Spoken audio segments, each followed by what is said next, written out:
प्यारी साध संगत जी, श्री वाहिगुरु जी का खालसा वाहिगुरु जी की फतेह। अज तुहानू पहली पातशाही धन श्री गुरु नानक देव जी के चरण छोह धरती के दर्शन करवाउण जा रहे हैं। जिला फाजिलका दे विच स्थित यह पवित्र धरती ते बनिया गुरु घर, जिस नूं वड तीरथ हरिपुरा साहिब ਦੇ ਨਾਮ ਦੇ ਵਜੋਂ ਜਾਣਿਆ ਜਾਂਦਾ ਹੈ, ਜਿੱਥੇ ਅੱਜ ਮੱਸਿਆ ਦੇ ਪਵਿੱਤਰ ਦਿਹਾੜੇ ਤੇ ਲੱਖਾਂ ਸ਼ਰਧਾਲੂਆਂ ਨੇ ਨਤਮਸਤਕ ਹੋ ਕੇ ਅਤੇ ਪਵਿੱਤਰ ਸਰੋਵਰ ਵਿੱਚ ਇਸ਼ਨਾਨ ਕਰਕੇ ਲੰਗਰ ਪ੍ਰਸ਼ਾਦਾ ਛਕਿਆ। ਆਓ ਦਿਖਾਉਂਦੇ ਹਾਂ ਤੁਹਾਨੂੰ ਪੂਰੀ ਵੀਡੀਓ ਤੇ ਜਾਣਦੇ ਹਾਂ ਇੱਥੋਂ ਦਾ ਇਤਿਹਾਸ।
वाहिगुरु जी का खालसा वाहिगुरु जी की फतेह।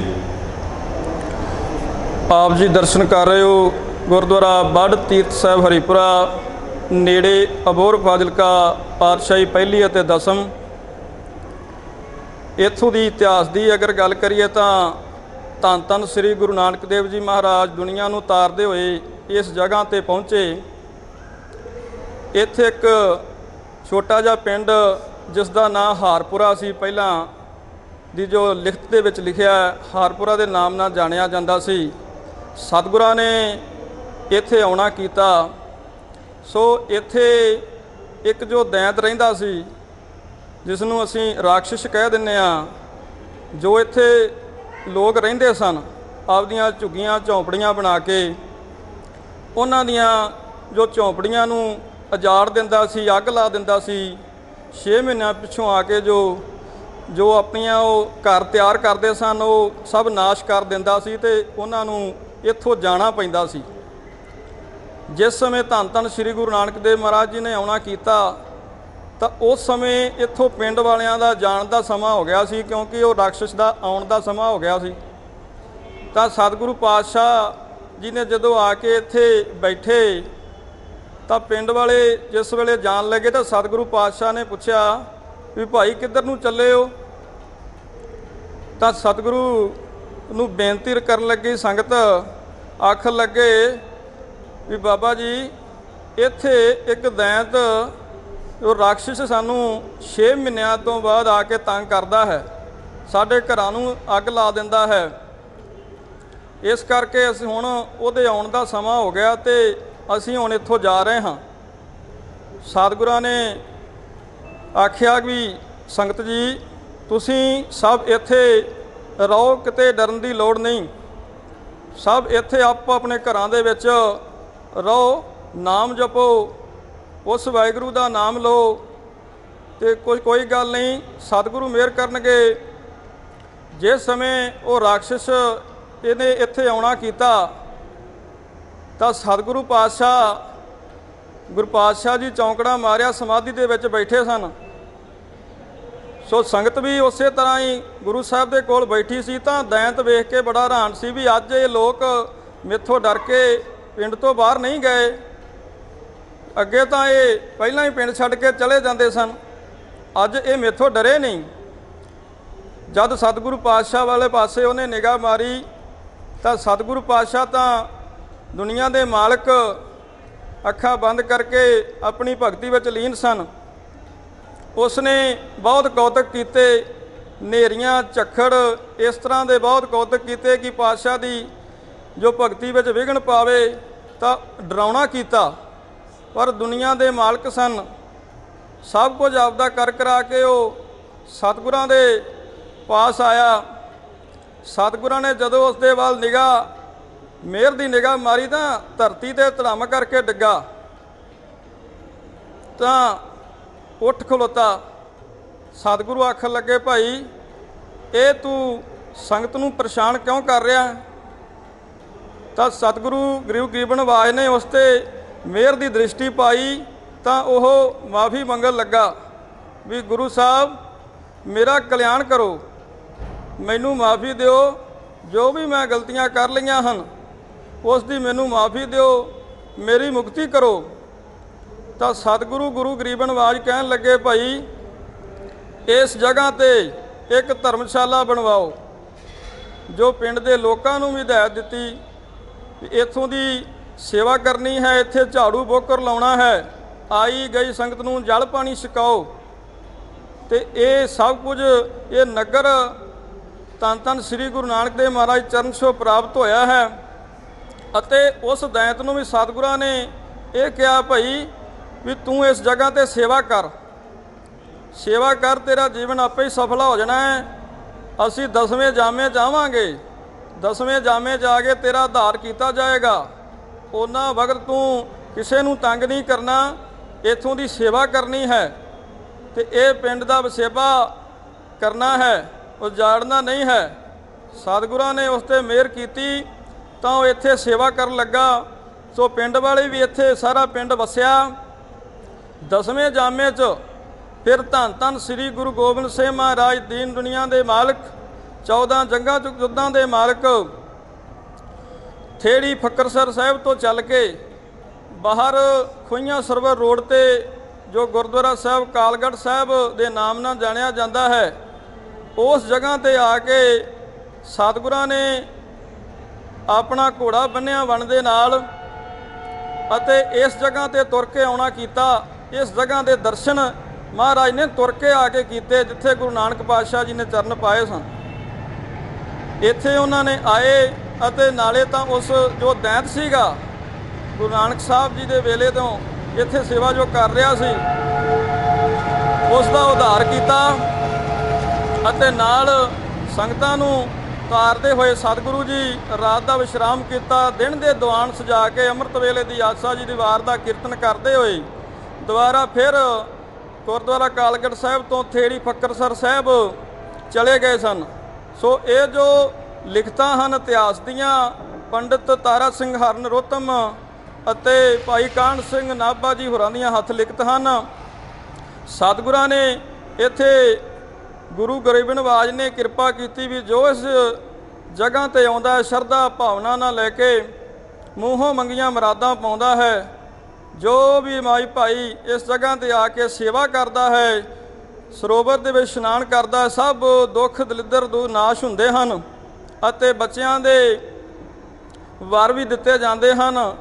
ਗੁਰੂ ਸਾਹਿਬ ਝੋਲੀਆਂ ਭਰਦੇ ਹਨ। ਸੋ ਸੰਗਤ ਆ ਕੇ ਇਹ ਸਥਾਨਾਂ ਦੇ ਦਰਸ਼ਨ ਕਰਦੀ ਹੈ। ਮਹਾਂਪੁਰਖਾਂ ਨੇ ਬਹੁਤ ਇੱਥੇ ਕਿਰਪਾ ਕਰਕੇ ਸੇਵਾਵਾਂ ਕਰਾਈਆਂ ਹਨ। ਸਤਿਗੁਰੂ ਦੀ ਬੜੀ ਵੱਡੀ ਕਿਰਪਾ ਹੈ। ਸੋ ਇਤਨੀਆਂ ਹੀ ਬੇਨਤੀਆਂ ਪ੍ਰਵਾਨ ਹਨ।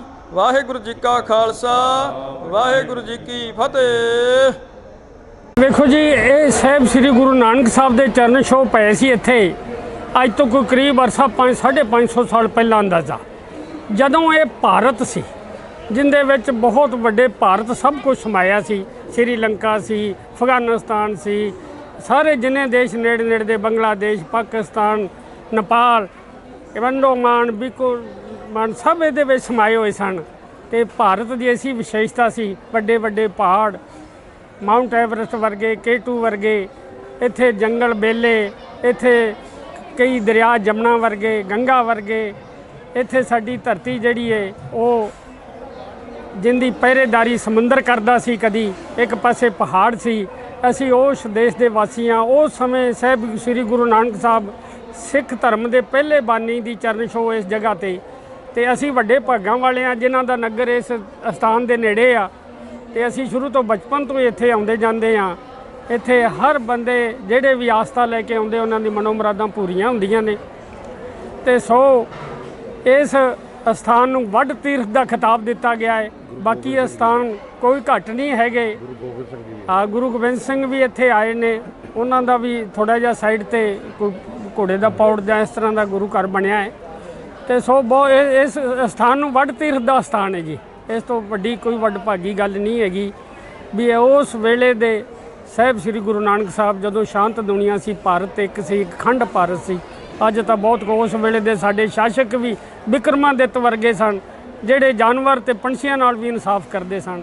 ਮਹਾਰਾਜਾ ਰਣਜੀਤ ਸਿੰਘ ਵਰਗੇ ਵੀ ਆਏ ਜਿਨ੍ਹਾਂ ਨੇ ਰਾਜ ਕੀਤਾ, ਜਿਨ੍ਹਾਂ ਦੇ 40 ਸਾਲ ਰਾਜ 'ਚ ਇੱਕ ਵੀ ਬੰਦਾ ਫਾਂਸੀ ਨਹੀਂ ਲਾਇਆ ਗਿਆ, ਸਭ ਨੂੰ ਇਨਸਾਫ ਮਿਲਿਆ। ਸੋ ਇਸ ਤਰ੍ਹਾਂ ਦੀ ਇਹ ਸਾਡੇ ਏਸ਼ੀਆ ਦੇ ਵਿੱਚੋਂ ਭਾਰਤ 1 ਨੇ ਤੇ ਭਾਰਤ ਵਿੱਚੋਂ ਪੰਜਾਬ ਨੰਬਰ 1 ਤੇ ਆ। ਅਸੀਂ ਪੰਜਾਬ ਦੇ ਵਾਸੀ ਹਾਂ ਤੇ ਵੱਡੇ ਭਾਗਾਂ ਵਾਲਿਆਂ ਜਿਹਨੂੰ ਪੰਜਾਬ 'ਚ ਜਨਮ ਮਿਲਿਆ। ਗੁਰੂ ਮਹਾਰਾਜਾਂ ਦੀ ਪੀਰਾਂ ਪਕੰਬਰਾਂ ਦੀ ਧਰਤੀ ਹੈ। ਮੇਰਾ ਨਾਮ ਜੈਸਾ ਦਰਬਾਰਾ ਸਿੰਘ। ਤੇ ਕਦੋਂ ਤੋਂ ਇਸ ਗੁਰਦੁਆਰਾ ਸਾਹਿਬ ਦੀ ਸੇਵਾ ਕਰ ਰਹੇ ਹੋ ਔਰ ਕਿੰਨੇ ਕੁ ਲੋਕ ਇੱਥੇ ਜਿਹੜੇ ਸੇਵ ਆਉਂਦੇ ਨੇ? ਇੱਥੇ ਜੀ ਬਹੁਤ ਜ਼ਿਆਦੀਆਂ ਸੰਗਤਾਂ ਵੱਧ ਚੜ੍ਹ ਕੇ ਆਉਂਦੀਆਂ ਨੇ, ਬੇਅੰਤ ਹੀ ਇੱਥੇ ਕੋਈ ਪਤਾ ਨਹੀਂ ਕਿੰਨੀ ਕੁ ਸੰਗਤ। ਸਾਰੇ ਹੀ ਧਰਮਾਂ ਦੇ ਲੋਕ ਆਉਂਦੇ ਨੇ, ਹਿੰਦੂ, ਸਿੱਖ, ਈਸਾਈ, ਬਾਗੜੀਏ, ਜਾਟ, ਮਹਾਜਨ, ਸਭ ਕੌਮਾਂ ਹੀ ਇੱਥੇ ਆਉਂਦੀਆਂ ਨੇ। ਤੇ ਬਾਬਾ ਸੁੱਚਾ ਸਿੰਘ ਢਿੱਲੋਂ ਉਹ ਸੇਵਾ ਕਰਾ ਰਹੇ ਨੇ। ਅਸੀਂ ਸੇਵਾਦਾਰ ਹਾਂ, ਜਿੰਨੀ ਜੋਗੇ ਅਸੀਂ ਨਾਲ ਹੱਥ ਪੜਥੀ ਬਾਬਿਆਂ ਦੇ ਪਾਉਣੇ ਆ। ਬਾਹਰੋਂ ਨਗਰਾਂ ਤੋਂ ਗਰਾਹੀਆਂ ਕਰ ਕਰਕੇ ਇਹ ਗੁਰੂ ਘਰ ਬਣ ਰਿਹਾ। ਬਹੁਤ ਵੱਧ ਚੜ੍ਹ ਕੇ ਇੱਥੇ ਲੰਗਰ ਚੱਲਦਾ, 24 ਘੰਟੇ ਲੰਗਰ ਚੱਲਦਾ। ਚਾਹ, ਦੁੱਧ, ਖੀਰ, ਹਰ ਚੀਜ਼ ਇੱਥੇ ਮਿਲਦੀ ਸੇਵਾ 'ਤੇ। ਇਹ ਨਾ ਕਰਦਾ ਸਾਰੇ ਜਿੰਨੇ ਵੀ ਸੰਗਤਾਂ ਆਉਂਦੀਆਂ ਦੂਰੋਂ ਦੂਰੋਂ, ਰਾਤ ਦਿਨ ਜੇ ਕਦੋਂ ਵੀ ਆਉਣ ਉਦੋਂ ਹੀ ਲੰਗਰ ਮਿਲਦਾ। ਇੰਨੀਆਂ ਗੱਲਾਂ ਕਰਦਾ ਖਿਵਰਾਂ ਚੱਲ ਕੇ ਵਾਹਿਗੁਰੂ ਦਾ ਖਾਲਸਾ ਵਾਹਿਗੁਰੂ ਜੀ ਕੀ ਫਤਿਹ।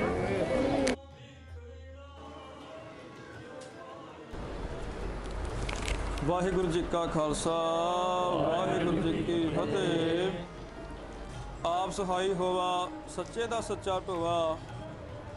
ਸੋ ਇੱਥੋਂ ਦੀ ਜੋ ਸੇਵਾਵਾਂ ਦੀ ਗੱਲ ਕਰੀਏ ਤਾਂ ਕਾਰ ਸੇਵਾ ਦਿੱਲੀ ਵਾਲੇ ਪੰਥ ਰਤਨ ਜਥੇਦਾਰ ਬਾਬਾ ਹਰਬੰਸ ਸਿੰਘ ਜੀ, ਜਥੇਦਾਰ ਬਾਬਾ ਕਰਨੈਲ ਸਿੰਘ ਜੀ, ਮੌਜੂਦਾ ਜਥੇਦਾਰ ਬਾਬਾ ਬਦਨ ਸਿੰਘ ਜੀ, ਜਥੇਦਾਰ ਬਾਬਾ ਮਹਿੰਦਰ ਸਿੰਘ ਜੀ, ਗੁਰਦੁਆਰਾ ਵੱਡ ਤੀਰ ਸਾਹਿਬ ਹਰੀਪੁਰਾ, ਇੱਥੋਂ ਦੀ ਜੋ ਕਾਰ ਸੇਵਾ ਦੀ ਜ਼ਿੰਮੇਵਾਰੀ ਇਸ ਟਾਈਮ ਨਿਭਾ ਰਹੇ ਜਥੇਦਾਰ ਬਾਬਾ ਸੁੱਚਾ ਸਿੰਘ ਜੀ, ਜਿਨ੍ਹਾਂ ਨੂੰ ਸੰਗਤ ਬੜੇ ਹੀ ਪਿਆਰ ਦੇ ਨਾਲ ਬਾਬਾ ਜੀ ਢਿੱਲੋਂ ਦੇ ਨਾਮ ਨਾਲ ਜਾਣਦੀ ਹੈ। ਸੋ ਇੱਥੋਂ ਦੀ ਸੇਵਾ ਦੀ ਗੱਲ ਕਰੀਏ ਤਾਂ ਮਾਰਚ 1994 ਦੇ ਵਿੱਚ ਪੰਥ ਰਤਨ ਜਥੇਦਾਰ ਬਾਬਾ ਹਰਬੰਸ ਸਿੰਘ ਜੀ, ਬਾਬਾ ਕਰਨੈਲ ਸਿੰਘ ਜੀ ਹੋਰਾਂ ਨੇ ਟੱਕ ਲਗਾ ਕੇ ਇੱਥੇ ਸੇਵਾ ਸ਼ੁਰੂ ਕੀਤੀ। ਸੋ ਉਦੋਂ ਤੋਂ ਹੀ ਸੰਗਤਾਂ ਦੇ, ਇਲਾਕਾ ਨਿਵਾਸੀਆਂ ਦੇ ਉਤਸ਼ਾਹ ਦੇ ਨਾਲ ਇੱਥੇ ਮਹਾਂਪੁਰਖਾਂ ਨੇ ਆਉਣਾ ਕੀਤਾ, ਸੇਵਾ ਸ਼ੁਰੂ ਕੀਤੀ। ਦਰਬਾਰ ਸਾਹਿਬ ਦੀ ਸੇਵਾ ਸਭ ਤੋਂ ਪਹਿਲਾਂ ਸ਼ੁਰੂ ਕੀਤੀ। ਉਸ ਤੋਂ ਬਾਅਦ ਮਹਾਂਪੁਰਖਾਂ ਨੇ ਨਾਲ ਆਪ ਜੀ ਨੇ ਦਰਸ਼ਨ ਕੀਤੇ ਹਨ, ਸਰੋਵਰ ਸਾਹਿਬ ਦੇ ਦਰਸ਼ਨ ਕੀਤੇ ਹਨ, ਬਰਾਂਡਿਆਂ ਦੇ। ਸੋ ਜਿੱਥੇ ਦੇਗ ਵਰਤਾਈ ਜਾਂਦੀ ਹੈ ਉਸ ਹਾਲ ਦੇ ਸਾਰੀਆਂ ਸੇਵਾਵਾਂ। ਗੱਲ ਕਰੀਏ ਡਿਉੜੀ ਦੀ, ਆਪ ਜੀ ਨੇ ਪਹਿਲਾਂ ਦਰਸ਼ਨ ਕੀਤੇ। ਦਰਸ਼ਨੀ ਡਿਉੜੀ ਤੋਂ ਜਦੋਂ ਅਸੀਂ ਪ੍ਰਵੇਸ਼ ਕੀਤਾ ਹੈ ਉਸ ਦੀ ਸੇਵਾ ਮਹਾਂਪੁਰਖਾਂ ਨੇ ਕਰਵਾਈ। ਲੰਗਰ ਹਾਲ ਦੀ ਸੇਵਾ ਆਪ ਜੀ ਨੇ ਦਰਸ਼ਨ ਕੀਤੇ ਹਨ। ਲੰਗਰ ਹਾਲ ਦੀ ਸਾਰੀ ਸੇਵਾ ਮਹਾਂਪੁਰਖਾਂ ਨੇ ਕਰਵਾਈ। ਦੀਵਾਨ ਹਾਲ, ਪਾਰਕਿੰਗ ਦੀ ਸੇਵਾ ਆਪ ਜੀ ਨੇ ਦਰਸ਼ਨ ਕੀਤੇ ਹਨ ਸਭ ਜਾ ਕੇ। ਸੋ ਉਹ ਸਾਰੀ ਸੇਵਾ ਮਹਾਂਪੁਰਖਾਂ ਨੇ ਇੱਥੇ ਕਰਵਾਈ ਹੈ। ਅਤੇ ਬਿਲਡਿੰਗ ਜੋ ਕਮਰਿਆਂ ਦੀ ਸੇਵਾ, ਰਿਹਾਇਸ਼ੀ ਕਮਰੇ, ਸਰਾਵਾਂ, ਆਈ ਗਈ ਸੰਗਤ ਵਾਸਤੇ ਸਭ ਸੇਵਾਵਾਂ ਮਹਾਂਪੁਰਖਾਂ ਨੇ ਕਰਵਾਈਆਂ ਹਨ। ਇੱਥੇ 24 ਘੰਟੇ ਲੰਗਰ ਦੀ ਸੇਵਾ ਮਹਾਂਪੁਰਖਾਂ ਦੇ ਵੱਲੋਂ ਚੱਲ ਰਹੀ ਹੈ। ਰੋਜ਼ਾਨਾ ਇੱਥੇ 250 ਤੋਂ ਲੈ ਕੇ 300 ਦੇ ਕਰੀਬ ਪ੍ਰਾਣੀ ਵਾਸਤੇ ਲੰਗਰ ਤਿਆਰ ਰਹਿੰਦਾ ਹੈ। ਕੋਈ ਵੀ ਪ੍ਰਾਣੀ ਇੱਥੇ ਆ ਕੇ ਲੰਗਰ ਛਕ ਸਕਦਾ ਹੈ। ਸੋ ਆਈ ਗਈ ਸੰਗਤ ਇੱਥੇ ਪਹੁੰਚਦੀ ਹੈ। ਸੋ ਗੁਰੂ ਘਰ ਦੀ ਸੇਵਾ ਵੀ ਕਰਦੀ ਹੈ।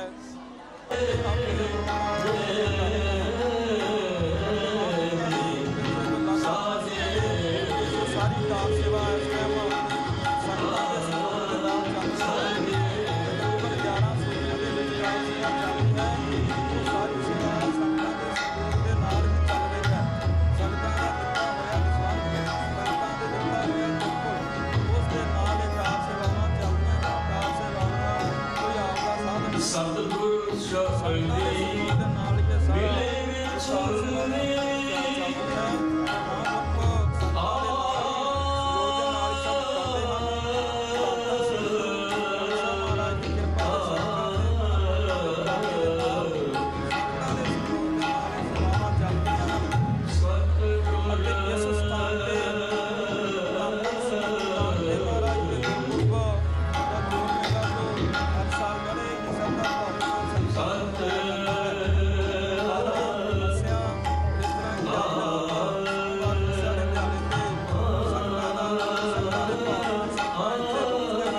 ਬੜਾ ਹੀ ਉਤਸ਼ਾਹ ਹੈ, ਭਾਰੀ ਇਕੱਠ ਹੈ ਅਤੇ ਵਿਸਾਖੀ ਦਾ ਮੇਲਾ ਸਤਿਗੁਰ ਵੇਖਦੀ ਮਨਾਇਆ ਜਾਂਦਾ ਹੈ। ਮਿਲੇ ਤੇ ਮਾਘੀ ਦਾ ਜਦੋਂ ਦਿਹਾੜਾ ਹੁੰਦਾ ਹੈ, ਦਿਹਾੜਾ ਮਾਘੀ ਦਾ ਮਨਾਇਆ ਜਾਂਦਾ ਹੈ। ਅਤੇ ਮਾਘ ਦੇ ਮਹੀਨੇ ਦੇ ਵਿੱਚ ਜੋ ਧੰਨਾ ਬਾਬਾ ਤਖਤ ਧੰਨਾ ਜੀ ਦੇ ਜਨਮ ਦਿਨ ਤੇ ਜਿੱਥੇ ਧੰਦੇ ਹਨ ਉਹਨਾਂ ਦਾ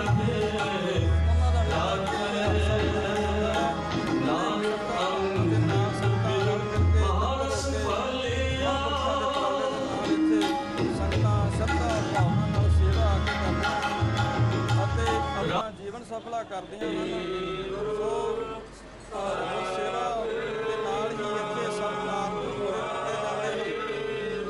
ਸੋ ਸੰਗਤਾਂ ਨੂੰ ਸਾਰੀਆਂ ਮਹਾਂਪੁਰਖਾਂ ਵੱਲੋਂ ਇਹ ਬੇਨਤੀ ਕੀਤੀ ਜਾਂਦੀ ਹੈ ਕਿ ਵੱਧ ਤੋਂ ਵੱਧ ਘਰ ਘਰਾਂ ਦੀ ਸੇਵਾ ਕਰੋ ਅਤੇ ਨਾਮ ਜਪੋ ਅਤੇ ਸਾਡੇ ਪਰਿਵਾਰ ਦੀ ਬੇਨਤੀ ਕਰਦੇ ਹਾਂ ਕਿ ਨਸ਼ਿਆਂ ਤੋਂ ਮੁਕਤ ਰਹੋ ਅਤੇ ਗੁਰੂ ਦੇ ਦਰ ਤੋਂ ਗੁਰਸਿੱਖ ਬਣੋ।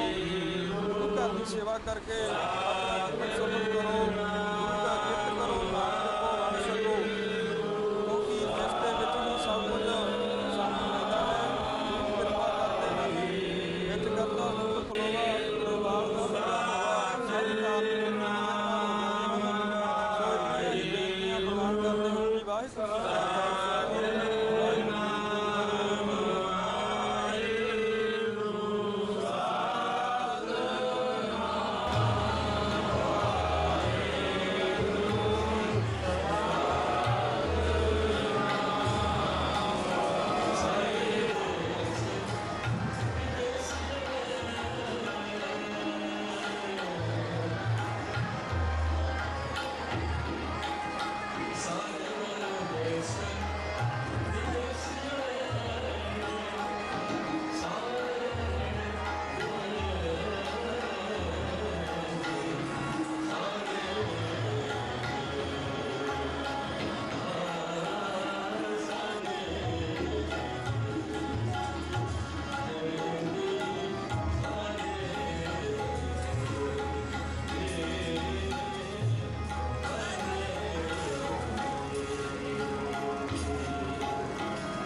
ਵਾਹਿਗੁਰੂ ਜੀ ਕਾ ਖਾਲਸਾ ਵਾਹਿਗੁਰੂ ਜੀ ਕੀ ਫਤਿਹ।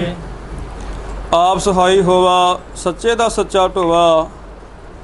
ਸੋ ਇੱਥੋਂ ਦੀ ਜੋ ਸੇਵਾਵਾਂ ਦੀ ਗੱਲ ਕਰੀਏ ਤਾਂ ਕਾਰ ਸੇਵਾ ਦਿੱਲੀ ਵਾਲੇ ਪੰਥ ਰਤਨ ਜਥੇਦਾਰ ਬਾਬਾ ਹਰਬੰਸ ਸਿੰਘ ਜੀ, ਜਥੇਦਾਰ ਬਾਬਾ ਕਰਨੈਲ ਸਿੰਘ ਜੀ, ਮੌਜੂਦਾ ਜਥੇਦਾਰ ਬਾਬਾ ਬਚਨ ਸਿੰਘ ਜੀ, ਜਥੇਦਾਰ ਬਾਬਾ ਮਹਿੰਦਰ ਸਿੰਘ ਜੀ, ਗੁਰਦੁਆਰਾ ਵੱਡ ਤੀਰ ਸਾਹਿਬ ਹਰੀਪੁਰਾ, ਇੱਥੋਂ ਦੀ ਜੋ ਕਾਰ ਸੇਵਾ ਦੀ ਜ਼ਿੰਮੇਵਾਰੀ ਇਸ ਟਾਈਮ ਨਿਭਾ ਰਹੇ ਜਥੇਦਾਰ ਬਾਬਾ ਸੁੱਚਾ ਸਿੰਘ ਜੀ, ਜਿਨ੍ਹਾਂ ਨੂੰ ਸੰਗਤ ਬੜੇ ਹੀ ਪਿਆਰ ਦੇ ਨਾਲ ਬਾਬਾ ਜੀ ਢਿੱਲੋਂ ਦੇ ਨਾਮ ਨਾਲ ਜਾਣਦੀ ਹੈ।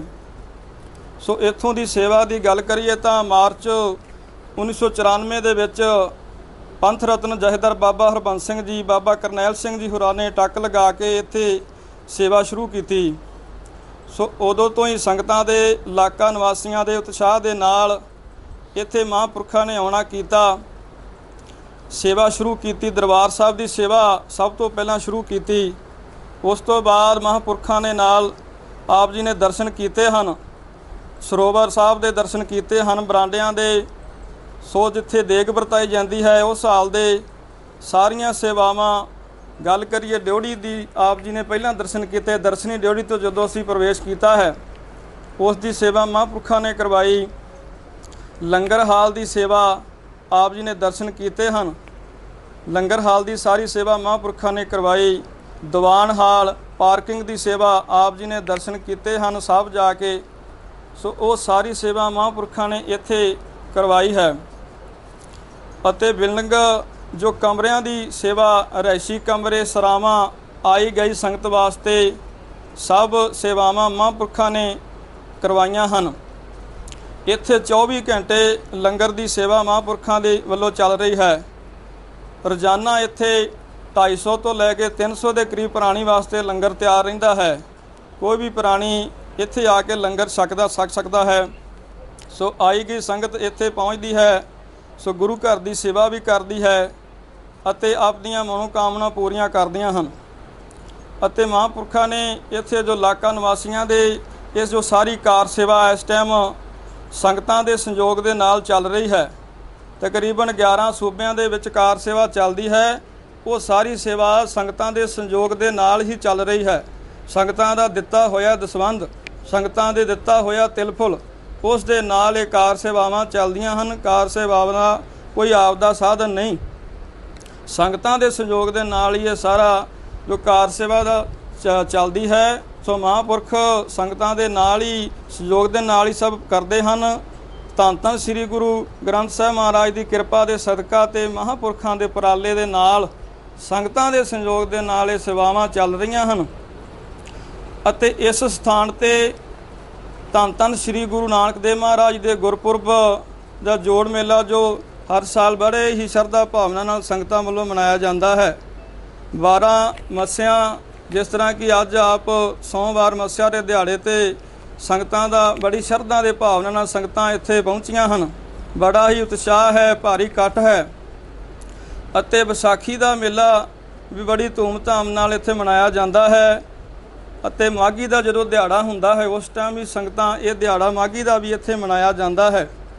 ਅਤੇ ਮਾਰਚ ਦੇ ਮਹੀਨੇ ਦੇ ਵਿੱਚ ਜੋ ਧੰਨਾ ਬਾਬਾ ਭਗਤ ਧੰਨਾ ਜੀ ਦੇ ਜਾਟਾ ਮੇਲੇ ਜੀ ਦੇ ਇੱਥੇ ਪਹੁੰਚੇ ਹਨ, ਭਗਤ ਧੰਨਾ ਜੱਟ ਜੀ, ਉਹਨਾਂ ਦਾ ਮੇਲਾ ਵੀ ਇੱਥੇ ਹਰ ਸਾਲ ਮਨਾਇਆ ਜਾਂਦਾ ਹੈ।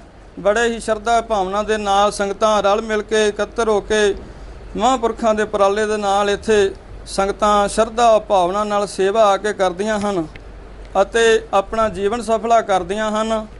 ਸੋ ਗੁਰਸੇਵਾ ਦੇ ਨਾਲ ਹੀ ਇੱਥੇ ਸਭ ਕਾਰਜ ਪੂਰੇ ਕੀਤੇ ਜਾਂਦੇ ਹਨ। ਸੋ ਸੰਗਤਾਂ ਨੂੰ, ਸਭ ਨੂੰ ਮਹਾਂਪੁਰਖਾਂ ਵੱਲੋਂ ਵੀ ਇਹ ਬੇਨਤੀ ਕੀਤੀ ਜਾਂਦੀ ਹੈ ਕਿ ਵੱਧ ਤੋਂ ਵੱਧ ਗੁਰੂ ਘਰਾਂ ਦੀ ਸੇਵਾ ਕਰੋ ਅਤੇ ਨਾਮ ਜਪੋ। ਅਤੇ ਸਾਡੇ ਨੌਜਵਾਨ ਪੀੜ੍ਹੀ ਨੂੰ ਵੀ ਬੇਨਤੀ ਕਰਦੇ ਹਨ ਵੀ ਨਸ਼ਿਆਂ ਤੋਂ ਮੁਕਤ ਹੋਵੋ ਅਤੇ ਗੁਰੂ ਦੇ ਲੜ ਲੱਗੋ, ਗੁਰਸਿੱਖ ਬਣੋ, ਗੁਰੂ ਘਰ ਦੀ ਸੇਵਾ ਕਰਕੇ ਆਪਣਾ ਜੀਵਨ ਸਫਲ ਕਰੋ, ਗੁਰੂ ਕਾ ਕਿਰਤ ਕਰੋ, ਨਾਮ ਜਪੋ, ਵੰਡ ਛਕੋ, ਕਿਉਂਕਿ ਇਸ ਦੇ ਵਿੱਚ ਹੀ ਸਭ ਕੁਝ ਸਾਨੂੰ ਮਿਲਦਾ ਹੈ। ਗੁਰੂ ਕਿਰਪਾ ਕਰਦੇ ਹਨ, ਵਿੱਚ ਕਰਤਾ ਪੁਰਖ ਖਲੋਵਾ ਤੇ ਵਾਲ ਨਾ ਵਿੰਗਾ ਹੋਵਾ। ਸਭ ਕਾਰਜ ਗੁਰੂ ਦੀ ਮਿਹਰ ਨਾਲ ਹੋ ਜਾਂਦੇ ਹਨ। ਸੋ ਇਤਨੀਆਂ ਹੀ ਬੇਨਤੀਆਂ ਪ੍ਰਵਾਨ ਕਰਦੇ ਹਨ ਜੀ। ਵਾਹਿਗੁਰੂ ਜੀ ਕਾ ਖਾਲਸਾ ਵਾਹਿਗੁਰੂ ਜੀ ਕੀ ਫਤਿਹ।